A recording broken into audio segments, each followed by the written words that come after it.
Are you overwhelmed by the never-ending supply of depressing bad news? Well, let's recharge our batteries with some recent positive news stories.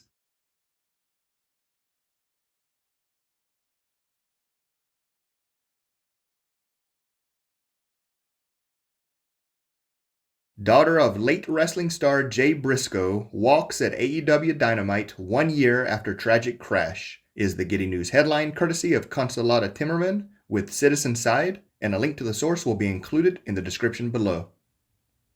Recently, wrestler Jay Briscoe was honored in a heartwarming and emotional moment at AEW Dynamite on the anniversary of his passing. This powerful moment unfolded as Mark Briscoe, Jay's brother and former tag team partner, took to the microphone to pay tribute to his sibling. Mark began his speech by energizing the crowd and fondly reminiscing about Jay as his partner and brother. Then, in a powerful moment, Mark was soon joined by Jay's children, including one daughter who had been previously told she would never walk again due to the tragic accident. Mark embraced Jay's children, and AEW unveiled a touching video tribute to the late wrestler. The emotional gathering served as a poignant reminder of Jay's enduring legacy and the resilience of his family in the face of tragedy. Long-lost silent film starring Clara Bow found in Omaha parking lot is the Giddy News headline courtesy of Marlo Lundak with WOWT News, and a link to the source will be included in the description below. A movie not seen in decades and missing for so long that many didn't even know it existed has turned up in Omaha, Nebraska. Filmmaker Gary Huggins picked up the treasure at an Everything Must Go auction last year. He stated, "There was a distributor that had gone out of business, and this auction house had on one table 8 or 9 stacks about 3 or 4 feet high of films. An old cartoon on one pile caught Huggins' eye, but to get it, he had to buy the entire stack. It was the best $20 I've ever invested," he stated. Deeper in that stack was The Pill Pounder, a silent film from 1923 starring Clara Bow. Bow was one of the most popular stars of this era and is often considered to be the first sex symbol in American film. Unfortunately, about half of Bow's movies are now considered lost, as historians estimate that around 80% of all silent movies deteriorated due to the unstable chemicals used to make them. What Huggins bought in an Omaha parking lot turned out to be a mint master copy from the original nitrate film printed on safety stock. The restored film is set to re-premiere at the San Francisco Silent Film Festival, 101 years after it was last shown on a theatrical big screen. Groundbreaking Israeli cancer treatment has 90% success rate, is the Giddy News headline courtesy of Judy Siegel-Itzkovich with the Jerusalem Post, and a link to the source will be included in the description below. Multiple myeloma cancer is the second most common hematological disease and accounts for 1/10 of all blood cancers. However, an experimental treatment developed at Israel's Hadassah University Medical Center has a 90% success rate at bringing patients with multiple myeloma cancer into remission. The innovative treatment against the disease was developed after a series of experiments carried out in the hospital's bone marrow transplant and immunotherapy department. For 74 patients, a genetic engineering technology called CAR-T was used to boost their own immune system, directing it to destroy the cancer. The American company IMMX Bio has acquired a patent license to open a clinical trial. They plan to reach commercialization and FDA approval as a drug within a year. Mexico Supreme Court decriminalizes abortion across country, is the Giddy News headline courtesy of Lillian Perlmutter with The Guardian, and a link to the source will be included in the description below. In the latest in a series of victories for reproductive rights across Latin America, Mexico's Supreme Court has unanimously ruled the state laws prohibiting abortion are unconstitutional and violate women's rights. The court's decision marked a victory for the GAIR, a reproductive rights organization based in Mexico City, which brought the test case against the Mexican state as part of a years-long campaign for reform. Mexico's 2 congressional chambers will now need to come together to pass an accompanying law removing abortion from the country's penal code. In the meantime, the ruling will protect women seeking abortions, as well as healthcare workers involved in providing abortion care, from criminal charges. Andrea Hernandez, a feminist activist in Mexico City, stated, "It feels like a dream, like I'm the happiest person right now." Deforestation rate in Amazon rainforest cut by half in 2023 is the Giddy News headline, courtesy of Sofia Ferreira Santos with BBC News, and a link to the source will be included in the description below. Around 60% of the Amazon rainforest is located in Brazil. Recently, Brazil's Environment Ministry announced that the rate of deforestation in the nation's Amazon fell by nearly 50% in 2023 compared to the previous year. President Luiz Inácio Lula da Silva pledged to end deforestation by 2030, as rainforest destruction had previously surged to a 12-year high under his predecessor, Jair Bolsonaro. Growing inspection efforts by environmental watchdog IBAMA were key in bringing about the progress. The Amazon rainforest is often called the lungs of the planet due to its essential role in the planet's oxygen and carbon dioxide cycles. The rainforest also is home to about 3 million species of plants and animals and 1 million indigenous people. Wind farms supplied 35% of electricity in Ireland in 2023 is the Giddy News headline, courtesy of George Lee with Ireland's RTE, and a link to the source will be included in the description below. Last year, Ireland wind farms supplied a record 35% of all electricity used on the island. That's enough electricity to power 3 million households. As a result, over 5 million tons of carbon dioxide emissions was prevented, which is the equivalent to taking 1.9 million cars off the road. Noel Cunniff, chief executive of Wind Energy Ireland, described this as a true success story and said that we are on the way to an energy-independent future for Ireland. He warned, however, that wind farms cannot be built and power cannot be delivered to where it is needed without a planning system to develop a much stronger electricity grid. He stated, "Both planning reform and grid reinforcement must remain top priorities across the political system in 2024. Finally, most of the savings from reducing the import of gas should continue to be reinvested in the Irish energy infrastructure, helping to further decrease greenhouse gas emissions." Woman who donated kidney has favor returned in the most heartwarming way is the Giddy News headline, courtesy of Sean McPolin with The Mirror, and a link to the source will be included in the description below. A woman who donated her kidney to a man had the favor returned when the kidney of the man's wife was used as a transplant for the original donor's brother. The story begins when Tony Gonzalez of Illinois needed an organ donor and Jolie Sanders of Arizona stepped in as his hero. In a twist, Jolie's brother, Frank Pampa, suffered liver failure and thus also needed an organ transplant. This time, Tracy Gonzalez, wife of Tony, provided the life-saving organ for Mr. Pampa. The original donor and recipient were first linked together through a living kidney program from the Banner University Hospital in Tucson, Arizona. Surgeons from Banner removed Sanders' kidney and flew it to Advocate Christ Medical Center in Chicago.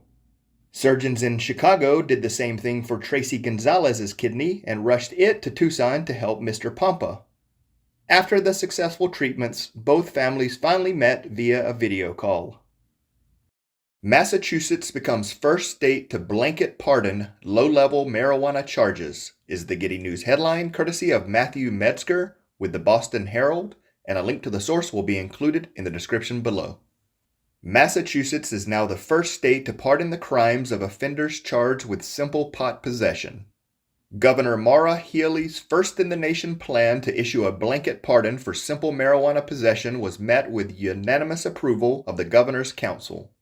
According to Lieutenant Governor Kim Driscoll, who chairs the Governor's Council, the body's vote means that anyone charged with a misdemeanor crime of marijuana possession before March 13th of 2024 is now cleared of that conviction with immediate effect. Carol Rose, Executive Director of the ACLU of Massachusetts, stated, "Tens of thousands of people in Massachusetts will now get a second chance and will face fewer barriers to housing, jobs, education, student loans, and stability." Miracle operation reverses blindness in 3-year-old girl, giving her a promising future, is the Giddy News headline courtesy of Martin Bagot with The Mirror, and a link to the source will be included in the description below. A 3-year-old named Khadijah with Leber congenital amaurosis 4, a genetic condition that causes blindness, is doing incredibly well after a unique pioneering operation restored her sight. The condition affects about 1 in 40,000 babies and causes cells in the retina to die off by the age of 4. Khadijah's dad said his daughter was just 2 years old when she was diagnosed, and her vision was slowly deteriorating over time.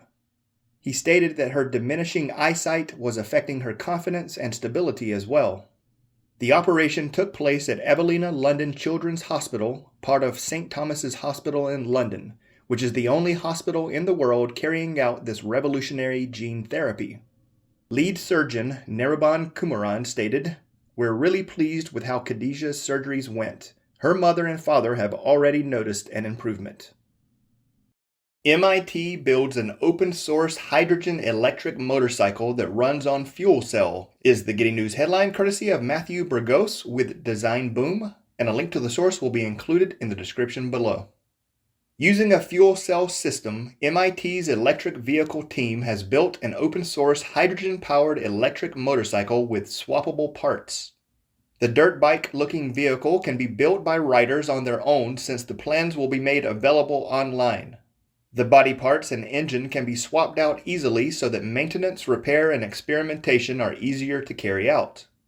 MIT's electric vehicle team has been working on building the prototype since January of 2023. The first few tests were carried out on a dynamometer, which is a kind of treadmill to act as a mock road. The team is working on designing an electric motor from scratch after they used a commercially available one for testing and research. MIT's team says that the project is an ongoing one as they look into the future of hydrogen and fuel cells as the main components of electric motorcycles and other vehicles. Mishka the missing dog mysteriously found safe 2,000 miles from California home, is the Giddy News headline courtesy of Danny Anguiano with The Guardian, and a link to the source will be included in the description below. Nearly 9 months after disappearing, Mishka the dog was discovered 2,000 miles away in Michigan. A resident in Harper Woods near Detroit contacted police to report a stray dog in her neighborhood. Police collected the terrier mix and brought her to an animal welfare group. Grosse Pointe Animal Adoption Society said it quickly discovered that the dog was implanted with an identity chip containing information about her owners, Merad and Liz Human of San Diego. The Human family said that they wonder how Mishka made it all the way to Michigan and pointed out that she had learned to sit in the time that she's been away. Liz Human stated that it's a miracle and that they never gave up hope.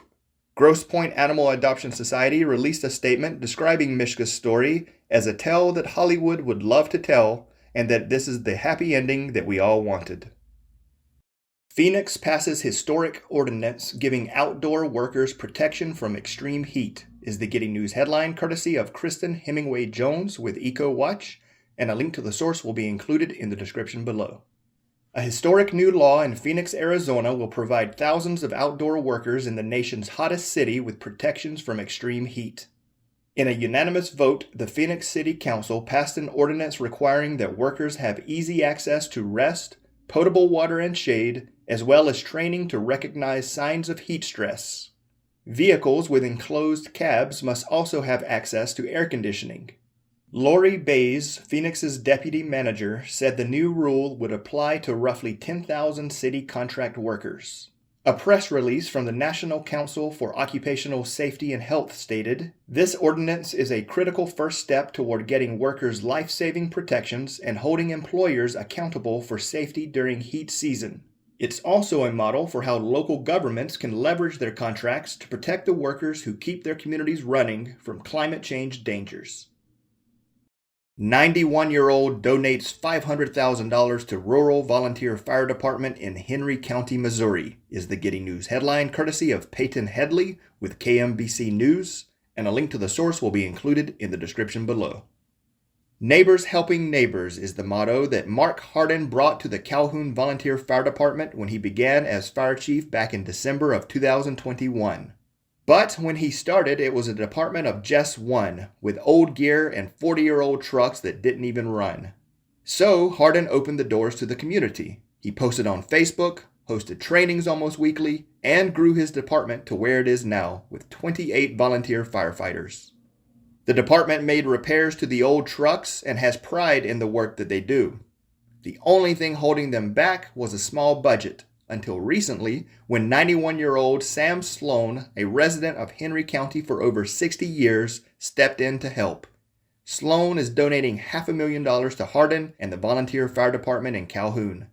Hardin says they plan to use the money to get 3 fire trucks, new equipment, and new gear for every volunteer at the department. He got a college degree in prison, now he's off to a prestigious law school, is the Giddy News headline courtesy of Gloria Oladapo with The Guardian, and a link to the source will be included in the description below. Since leaving prison, 39-year-old Bernard McKinley has been busy preparing for some huge next steps. Along with working, McKinley is getting ready for his first year of study at the prestigious Northwestern Pritzker School of Law in Chicago.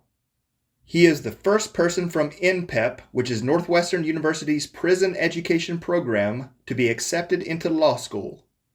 McKinley, who served 22 and a half years in prison, obtained his GED, paralegal diploma, bachelor's degree, took the LSAT exam, wrote law school application essays, and collected letters of recommendation, all while incarcerated at the Stateville Correctional Center in northern Illinois. He now hopes to become a civil rights lawyer and open his own legal aid clinic to help other marginalized communities. Canadian Swifties launch food bank fundraiser ahead of Toronto and Vancouver Eras Tour shows, is the Giddy News headline courtesy of Lindsay William Ross with Vancouver is Awesome, and a link to the source will be included in the description below. Since the Eras Tour began in March of 2023, Taylor Swift has donated the equivalent of hundreds of thousands of meals via food banks in every city where she performs. Food bank operators say Swift's support has been meaningful, especially in drawing attention to their crucial service for low-income people. And now, inspired by Swift's generosity, her fans in Canada have banded together for Pay It Forward, which aims to raise over $1 million for Food Banks Canada. On its website, the Canada-wide project states that they are following Taylor's lead and giving back by choosing Food Banks Canada to help them fight food insecurity in Canada together. While close to 500,000 people are expected to attend Swift's Eras Tour shows between Toronto in November and Vancouver in December, Pay It Forward organizers are encouraging even those who didn't score tickets to pitch in. Donations can be made via the Food Banks Canada Pay It Forward fundraising portal, and I'll include a link in the description below. UK toddler has hearing restored in world first gene therapy trial, is the Giddy News headline courtesy of Andrew Gregory with The Guardian, and a link to the source will be included in the description below. A British toddler has had her hearing restored after becoming the first person in the world to take part in a pioneering gene therapy trial. Opal Sandy was born unable to hear anything due to auditory neuropathy, a condition caused by a faulty gene that disrupts nerve impulses traveling from the inner ear to the brain. After receiving an infusion containing a working copy of the gene during the groundbreaking 16-minute surgery, the 18-month-old now can hear almost perfectly. The Oxfordshire girl was treated at Addenbrooke Hospital, part of Cambridge University Hospitals Foundation Trust. Professor Manohar Bance, an ear surgeon at the trust and chief investigator for the trial, said the initial results were better than expected or even hoped for. Since then, a second child has also received the gene therapy treatment at Cambridge University Hospitals with positive results. Belgian sex workers to get health insurance, pensions, and maternity leave in world first, is the Giddy News headline courtesy of James Crisp with The Telegraph, and a link to the source will be included in the description below. Belgium has become the first nation to approve a labor law regarding employment contracts for sex workers. The law entitles sex workers to health insurance, pensions, unemployment, and other family benefits, holidays, and maternity leave. It also bestows certain rights on the worker, such as the right to refuse a client or specific sexual acts, and the right to interrupt a sexual act at any time without fear of dismissal or punishment. The contracts will be provided under the same heading as those given to hospitality workers in the restaurant and hotel sector. This is intended to ensure former sex workers can apply for other jobs without fear of discrimination. Dan Bowens, a spokesperson for the Sex Workers Union in Belgium, stated, "This law is a world first. I cannot stress enough how important this is. Belgium is really demonstrating that it aims to protect sex workers regardless of any moral judgment about the profession." After being diagnosed with MS, he started running marathons. It's helping reverse the disease's progression, is the Giddy News headline courtesy of Carrie Breen with CBS News, and a link to the source will be included in the description below. When Derek Stefuriak was diagnosed with multiple sclerosis, he was a smoker who never exercised. But everything changed at 39 when his body seized at work for about a minute, and he soon after was diagnosed with multiple sclerosis. Stefuriak said doctors told him the progressive disease was incurable, but that the best thing he could do was to get healthy. He stated, "That scared me enough to quit smoking, and as part of quitting smoking, I started jogging."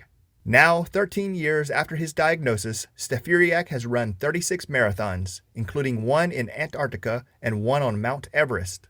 And after recently completing Australia's Brisbane race, he's now run a marathon on every continent. He's built a community of runners with his condition, and his doctor says he's even managed to reverse the progression of his multiple sclerosis. Next up, he wants to run a marathon in the North Pole and at Mount Kilimanjaro. Norway sees electric cars outnumber petrol models, is the Giddy News headline courtesy of Robert Plummer with the BBC News, and a link to the source will be included in the description below. According to new numbers from the Norwegian Road Federation, of the 2.8 million private cars registered in Norway, 754,000 are all electric, while 753,000 run on petrol. Sales of electric vehicles have been boosted by tax breaks and other incentives funded in large part from the money Norway makes out of oil and gas. Many places offer free parking for electric vehicles, and their drivers do not have to pay city tolls. And while electric car owners in many other countries complain about the lack of charging facilities, there are numerous free chargers in every Norwegian town and city, with 2,000 of them in Oslo alone. The Nordic nation is now aiming to become the first nation to end the sale of new petrol and diesel cars. Currently, 9 out of 10 new cars sold in Norway are electric vehicles. Students raise over $20,000 to surprise custodian with dream Jeep, is the Giddy News headline courtesy of Yi Jin Yu with ABC News, and a link to the source will be included in the description below. A group of Virginia high school students surprised their school custodian with a new car after raising over $20,000. The sophomore students started a fundraiser hoping that they might raise enough money before they graduated to buy the car, but the donations quickly poured in. They raised over $5,000 in the first 2 days alone and reached their goal in just 3 months. A custodian at James Madison High School in Vienna, Virginia, was the recipient of the surprise Jeep Wrangler, which was his dream car. When surprised with the gift, Apraku fell to the ground in shock, but was all smiles afterwards. He stated, "I couldn't believe it when I received such an incredible gift. This means the world to me, and I will never forget their kindness." Meet the Cambridgeshire dad whose alphabet tattoo helps his son communicate, is the Giddy News headline courtesy of Faye Mayern and Kate Findley with Cambridgeshire Live, and a link to the source will be included in the description below. Dan Harris got the tattoo on his left forearm due to concerns that his 10-year-old son Joshi couldn't always express his needs. Diagnosed with autism at 2 years old, Joshi uses an iPad talker to communicate with simple words and pictures. However, Dan was worried because the device runs out of battery and could get lost or damaged, leaving Joshi unable to express himself. Now, Dan says his son can use the arm tattoo to spell out names or what he means by pointing to the letters and building sentences of a few words.